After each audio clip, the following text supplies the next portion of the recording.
Welcome to The Topic, where we highlight Houston Community College, our students, our programs, our reach into the community.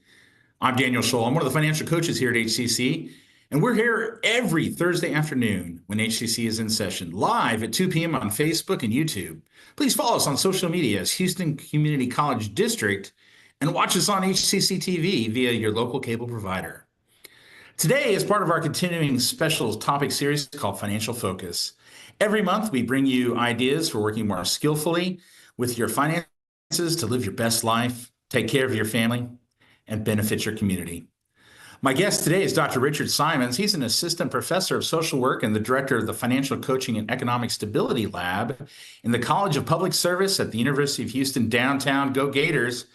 He's going to introduce us to the field of behavioral economics. Richard, welcome in. Thank you so much, Dan. It's a pleasure being here. Yeah, we're glad to have you here. How's everything going today? It's the best Thursday of the week. It certainly is. All right, so behavioral economics, that's a big title. What exactly is that? Yeah, so what's really cool, behavioral economics, it can also be known as the psychology of decision making, right? And kind of this in between and this overlap of economics, psychology, cognitive science, where really it's trying to get at why people make the decisions of what they are, right? If we think about traditional economics, right? If we remember back in our economics class or high school, we see a supply and demand. And what a traditional economic model says is that the decisions that you make will bring you the most satisfaction or the most well-being and for the long run.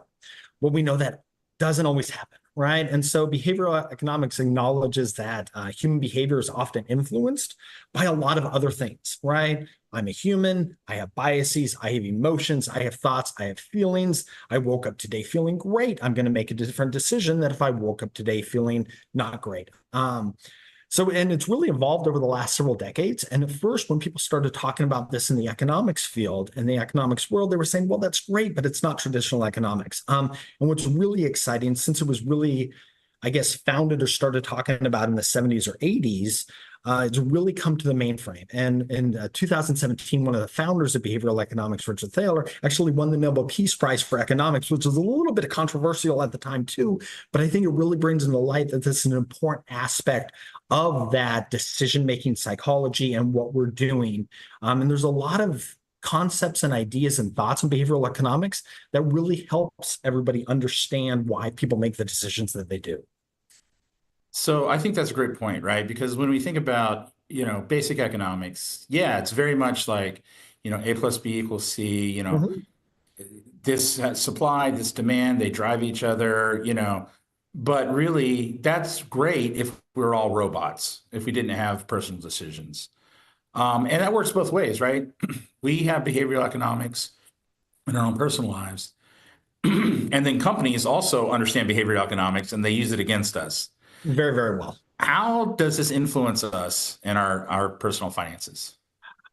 In the personal finance, I want us to think about just a few things as we're talking about behavioral economics, right? And this is not an endorsement for or an endorsement against any specific product, but all of a sudden you've never wanted product A, right? But then everybody has it. And all of a sudden you see, oh, this is the in thing, this is the in fashion, right? I know that the Stanley water bottles are huge. I'm sure they're a fantastic water bottle. They're great. Nobody heard about them for years, but all of a sudden you start seeing everyone with them and they were topping Christmas lists, right? My kids got them too when they really wanted them. So it was a fantastic thing. But as we're thinking about it, right? The econ in us or that rational thing is, oh, I need a good water bottle. How am I going to get the best water bottle for the price point out there? Whereas we see more people having a specific type, we're all susceptible to that, right? In social media, right? We're even seeing it more, right? It used to be the old phrase was keeping up with the Joneses, right? Which is, I kind of wanted to do this. This is what made me happy. I never wanted a jet ski until my neighbor bought a jet ski, and now my neighbors have a jet ski. All of a sudden, I want a jet ski. And then all of a sudden we go, okay, I have a jet ski. Well, then my neighbors got this. Well, if my neighbors had this and that brought them happiness, it will me too. And so this whole idea of being influenced by other people in the decisions that we make is very, very important. The other thing specifically with money, I know we're going to talk about a lot of concepts here on the show today, but one specific is we're thinking about it in investing, right? If I put money in and it starts going up, I'm more apt to put more money into a stock, right? Any specific stock it has, and I feel good because it goes out. But then all of a sudden, when it starts going down, I start getting nervous and I start pulling it out, right? And we have this instinct reaction. And what that's called is present bias, right? I'm more biased of what's occurring now. And what we see in people do in the investment world is they purchase a stock when it's really, really high, and then we sell it when it's really, really low. And if you talk to anybody in finance or any income model, you want to do the exact opposite. When it starts going up is when you want to sell and capture those wins. And so it impacts us differently than what a pure theoretical model would. No, absolutely. I hear people all the time say, oh, I want to invest like this person. I want to invest like that person. I say, why don't you invest like Warren Buffett? Buy some stock when it's low and hold on to it and, wait till it goes high. Yeah. And people are like, well, that's not fun. Right. As well, he didn't become a billionaire because it's fun. He did it because he really had a very unemotional approach to investing. Dan, you're 100% correct. And if we think about it, there's another concept in there. It's called loss aversion. If it starts going high and we're excited about it, we're worried about selling it because what if I sell it at one price and then it goes even higher? I'm going to feel like a fool.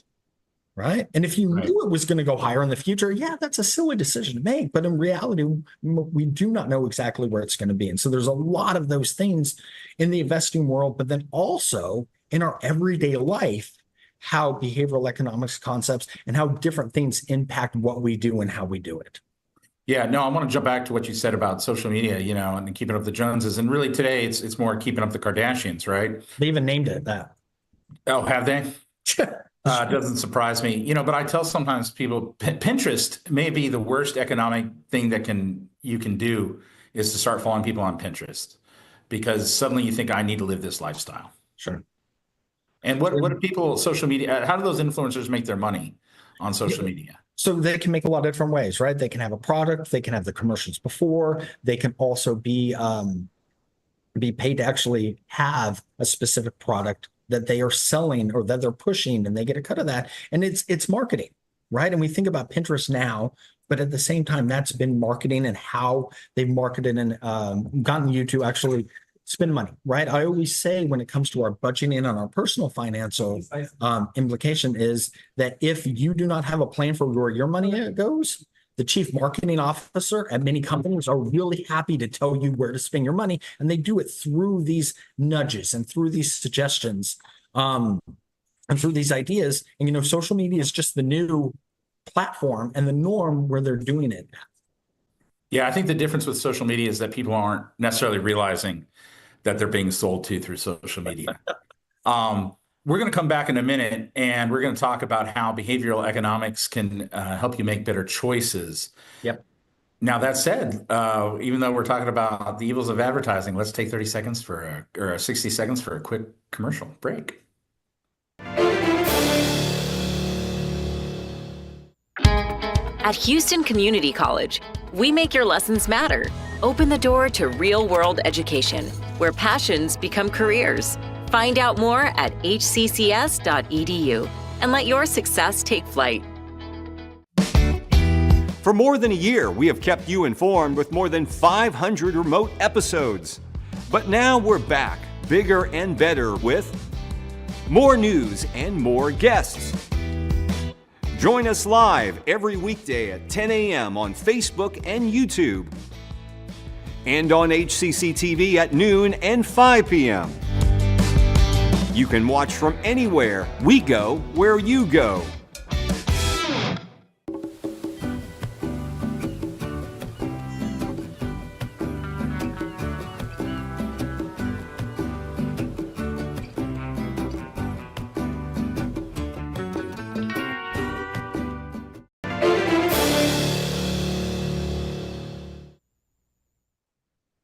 All right, welcome back to the topic. We're talking about behavioral economics with Dr. Richard Simonds, Assistant Professor of Social Work and the Director of Financial Coaching and Economic Stability Lab in the College of Public Service at the University of Houston downtown.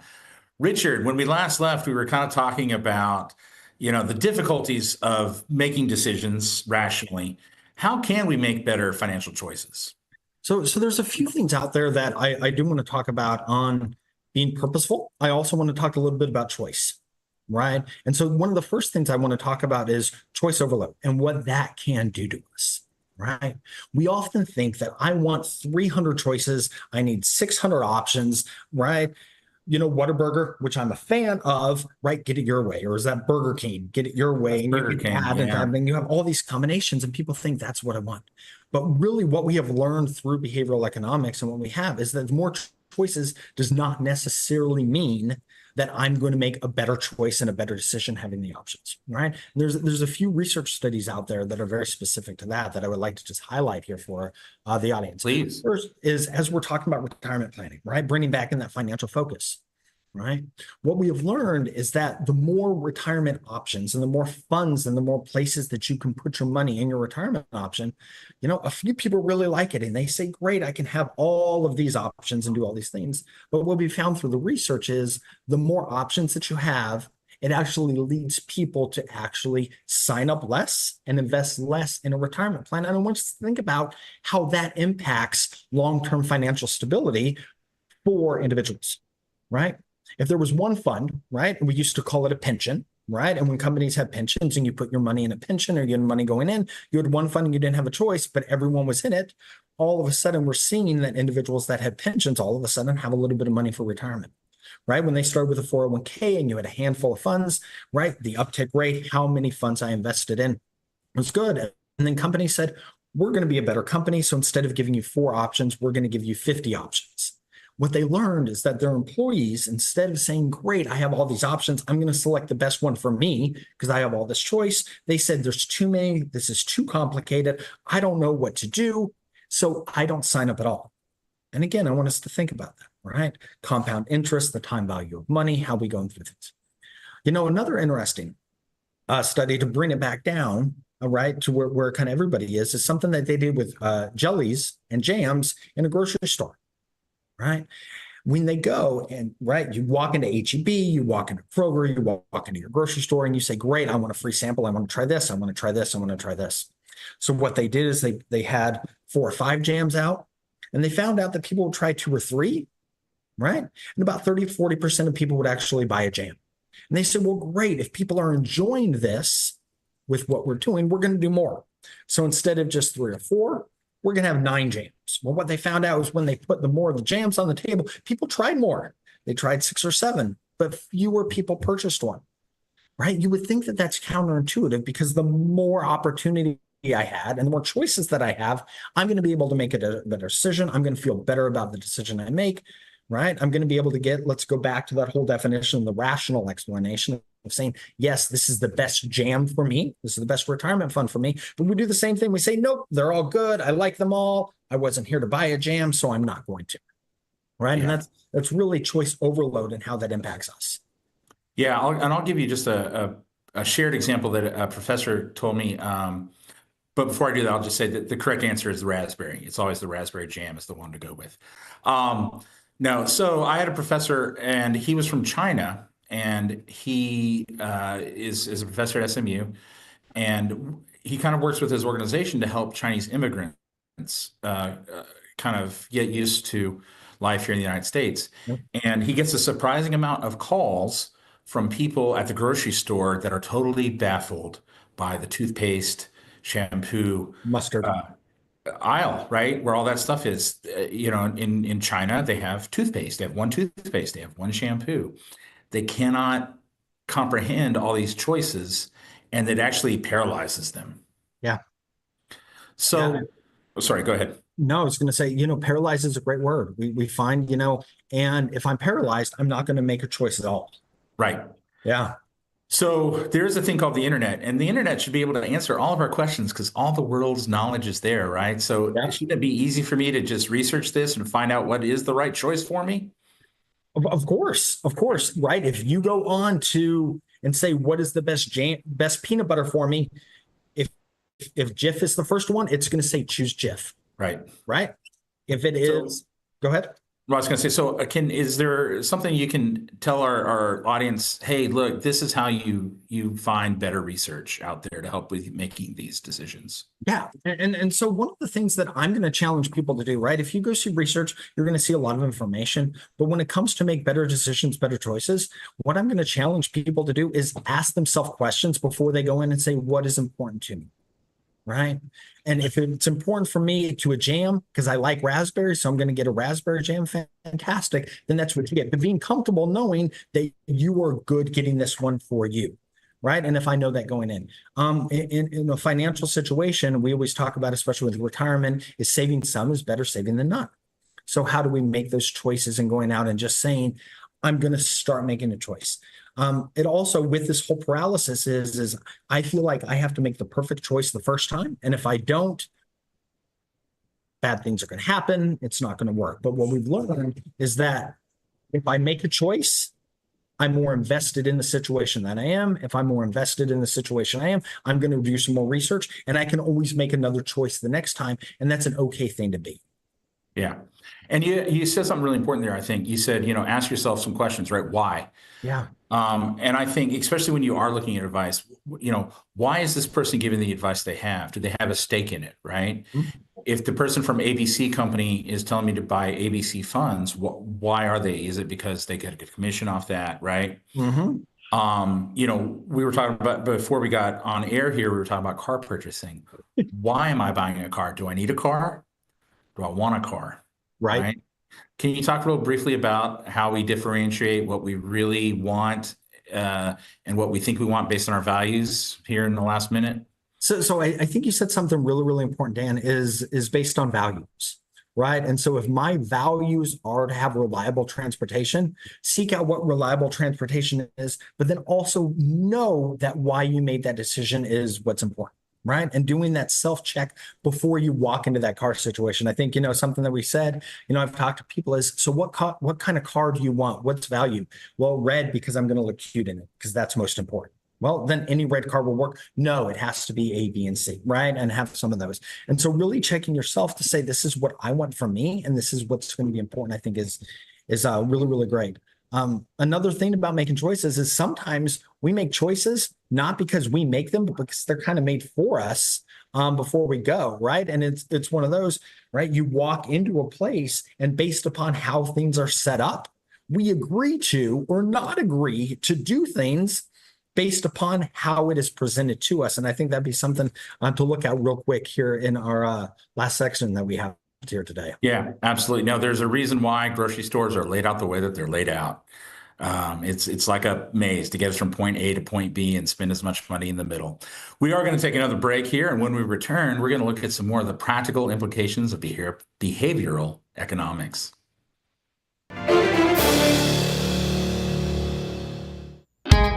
At Houston Community College, we make your lessons matter. Open the door to real-world education, where passions become careers. Find out more at hccs.edu and let your success take flight. When I was your age, I was just like you, fascinated by stars.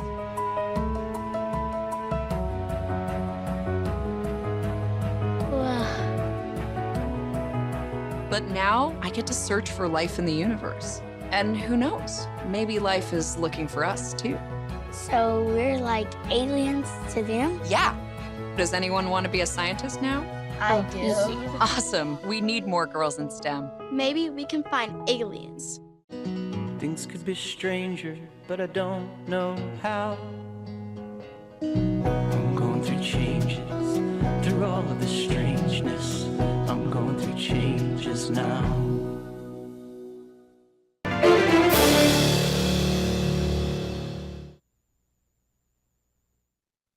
Welcome back to the topic. We're continuing our conversation on behavioral economics with Dr. Richard Simonds, Assistant Professor of Social Work and the Director of the Financial Coaching and Economic Stability Lab in the College of Public Service at the University of Houston downtown.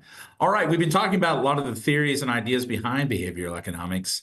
Let's talk about some of the examples. I know one thing is that has changed. I'm going to date myself here a little bit. When I was growing up, Everybody carried cash on them. Certainly no one under the age of like 30 carried a plastic credit card, and we didn't even know what a debit card was. That's really Right. changed how we spend money these days. No one carries cash on them. Can you talk to us a little bit about that change and how that's impacting our daily lives? Right. And so if we think about it, right? Not carrying cash with us. And people think, oh, I don't have to carry cash. It's easy, it's simple. But guess what? We and other people have realized that if I'm using a card, and this can be a credit card or a debit card, I'm going to spend more money overall. Right. Occasionally someone will say, nope, I never do because my mom gets to see the credit card statement or, something else is going on. But what we have learned is that almost always with a credit card or a debit card, we're going to spend more. That is even true in the grocery store. So it's not just I'm going shopping in the mall or grocery store. But I want us to also think a little bit about how cash can impact us when we do have it. Right. Dan, have you ever heard the phrase, you never break 100? Absolutely. My first real job was in banking, and a lot of clients would say, no, give that to me in the largest bills possible because I hate breaking 100. Right. And what happens when you break 100? You feel sad, right? Because most people don't get to carry 100, and now you've got a bunch of little bills in your wallet. Right. And what people have learned, and what a lot of my students tell me, is as soon as I break that $100 bill, the money flies. Yep. Right. And I always try to say, hey, 520s is the same as 100. Right. I can do the math. I can add it up. And it's like that. But it's interesting as we think about it. Right. Well, there's also some interesting research out there that if the bills that you have in your wallet are crisp and clean and nice, you're going to hang on to them more. Right. And so I was doing a presentation here at UHC and students, and I had a student in the back of my class raise their hand and they say, so Professor Simonds, what you're telling me is if I get big bills and new bills, I'm not going to spend money. And I said, well, the research suggests that you'll be less reluctant to break a nice clean 100. Right. And this is right when they changed the 100 from the small faces to the big faces and add the color, and they were a lot prettier. About 8 months later, the student comes up and says, Professor Simonds, you're 100% correct. And I said, what are you talking about? Right. It was in a big workshop. I didn't recognize the student. And he comes up, he goes, you were talking about getting $100 bills and big bills. And guess what? I haven't saved them. And he had $1,700 bills in his wallet. And I said, well, that's fantastic. I'm happy for you. We need to have a different conversation now about carrying that much cash on you. But we go through, but it's interesting how cash impacts us. Right? It does. Absolutely. When I worked in banking, you're talking about the crisp, clean bills. When around Christmas, Chinese New Year, we had to make sure we had brand new bills in. Nobody wants to give a raggedy bill as a gift. No. It all spends the same, but we attach some sort of value to cash. And maybe talk a little bit about that. With plastic, I think people don't sense the value of money as much as they do with cold hard cash. Would you say that's true? So I think that's true. I think the other thing, right, I want to talk about two things, is you talked about the crisp $100 bills and that value due. And I'm not going to attack anybody's grandmother now, but if I say, do you have a grandmother's $2 bill? People think, oh yeah, I do. I still have that. I know where it is. It's saved. Okay, that $2 bill is worth the same as the 8 quarters in your cup holder in your car. Going back to that. Right. And I know somebody's saying, well, how do you hate my grandma? Stop it. It has nothing to do with that. But right, we assign value to it. And I know this, but guess what? I keep those $2 bills. Right. I have them too. I think the other thing is, if we think about it, is we go through this concept of losing cash when I have it and then I give it away. Right. Or with a card. Right. If I go to a store, Dan, I'm going to hand you a card. You're going to take that card. You're going to swipe that card. Guess what? You're going to give it back to me. So when I'm leaving that place, I can do some mental accounting and understand that I have money either coming out of an account, if it's a debit card, or on a credit card, I'm going to eventually have to pay this money. But guess what? I didn't lose anything because I still have my card and I still have, or I get that item, whatever it is that I purchased at that time. Oh, right. No, I mean, there's certainly the medium exchange, but I think it's less real for people who use plastic all the time. Right. Yeah. And another thing we're looking at, you're perfectly fine, is that as we're going out with cash and we think about different things, it makes us think about the future if we're losing things, right? There's a behavioral economics concept. It's like discounting or present bias of I'm going to give disproportional weight for my immediate return, right? And if I have a card and I can get an immediate return now, I know that I need this cash to pay a rent, to invest for retirement, to pay off a car payment, whatever whatever it is in the future. But if I have a card real quick, well, I know that's in the future, but I'm going to take that present bias, or I'm going to discount the impact of that, and I'm just going to swipe it because that immediate gratification, even though it's not in my best long-term interest, is present and relevant in what I'm doing right now, right? And that can be a real challenge. So let's talk about that immediacy, right? Yeah. That's certainly an issue. We want instant gratification. It's hard to save, right? We do impulse buy, we impulse shop, and they know that, and so they're set up for that. Are there any tricks out there that you know of to put guardrails on those impulse buying? And I think that's especially important as we walk into the holiday season. You know, it's 100% correct, Dan. And I'm glad you said guardrails instead of stopping it, because if you try to stop cold turkey, it's not going to happen. So I appreciate that term. So what I always challenge people to do is give every dollar a job before you get the dollar, right? And we can think about it, right? Whenever I'm talking about couples about how they're going to talk about money together, however they do is have a money date when you're not paying bills. So talk about what the two of you want to do with your money before the money comes in. And this works with a paycheck. This works with a tax return. This works with a bonus. This works with the $10 that you find when you're walking down the street, right? Whatever it is. And it can be a guardrail, because then you can go back and look at the plan and say, okay, A is exciting, but I know that A already has a job of doing this. And if I'm going to spend the money that I had planned before I got it for something that's an immediate gratification, what category that I've already planned out am I not going to, right? And that's really the foundational of budgeting, if we think about it, right? Because that's a way that we're able to mentally think about maybe not what makes us happiest in the moment, but in the long term, we're doing what we need to do as we move forward. Well, and let's kind of wrap this up here in the last minute or so, but really, we are walking into the holiday season, and you said something, you talked about a budget, you talked about a plan. Yeah. Go into your shopping season with a list. The list is not so you don't forget something and have to go back later. The list is so you stick to it. What is some advice to help people stay to that list? One thing. One thing, write it down with a pen and paper and have it handy and look at it more than once. A budget or a plan is not something you do once and you save it on your desktop or in some folder. It's something that you have to look at and review always, so the decisions that you're making reflect those values and goals that we talked about, not that immediate gratification that we see, and we don't really impact on that present bias that we have going on. Well, this has been an awesome conversation, Richard, and I think it's very timely as we do enter the holiday season. There's a lot of books out there in behavioral economics. I'm not being paid to promote this, but if anybody comes across any books by Professor Dan Ariely out of Duke University, he writes extensively on these topics of why we make the decisions we do, and I think it's great. Richard, I want to thank you for taking time out of your busy schedule to come in and join us, and I want to thank you for joining us here on the topic. If you enjoy the show, follow us on Facebook and YouTube as Houston Community College District, and to listen to the topic and more HCC TV programming, visit hccs.edu/podcasts. For the topic on HCC TV, I'm Daniel Scholl.